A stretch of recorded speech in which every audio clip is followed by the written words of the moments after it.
Let's get analysis on this with Suliman Baldo. He's the Director of Sudan Transparency and Policy Tracker, speaking to us from West Orange, New Jersey. Thank you so much for your time on TRT World. We've had these 87 bodies that have been found in the mass grave. Some believe that there are more bodies that have been buried. And there are also analysts who are concerned about the resurfacing right now, what seems like the Janjaweed, who have been so active in Darfur for so long. How concerning is this in the bigger context of the conflict taking place in Sudan right now? It's very concerning. It is showing us that the conflict between the army and its own creation, the rapid support forces, is transforming into a civil war with alarming ethnic dimensions in Darfur. What is happening is that in Western Darfur, in Al Junaina in particular, rapid support forces and militias allied with them engage in a massive ethnic cleansing campaign against the native Masalit people. And there were waves of mass killings in Al Junaina, starting with the war in middle April, but that peaked in May. At one point, over 3-4 days of attacks by these militias against unarmed civilians.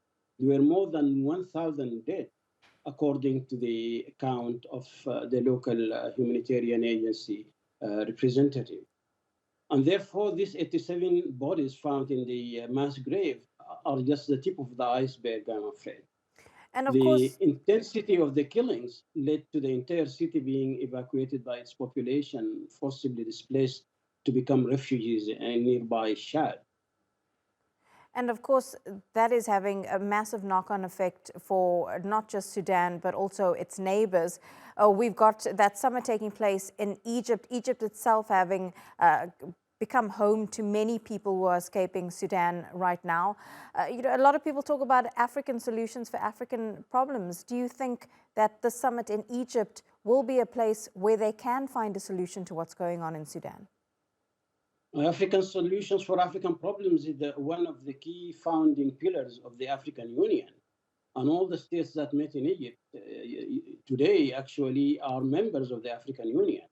What the African Union should do, and the entire community of African states, is to put together a force of civilian protection for deployment to Darfur, because things have reached a point where they could rival the mass atrocities that occurred in the region back in 2003, 20 years ago.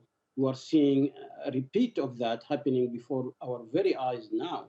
Hence the high level of alarm expressed by the prosecutor of the International Criminal Court, and before him, the Secretary General of the United Nations, and all international humanitarian and human rights organizations, and my own organization has decried and denounced these mass atrocities by the rapid support forces in Darfur.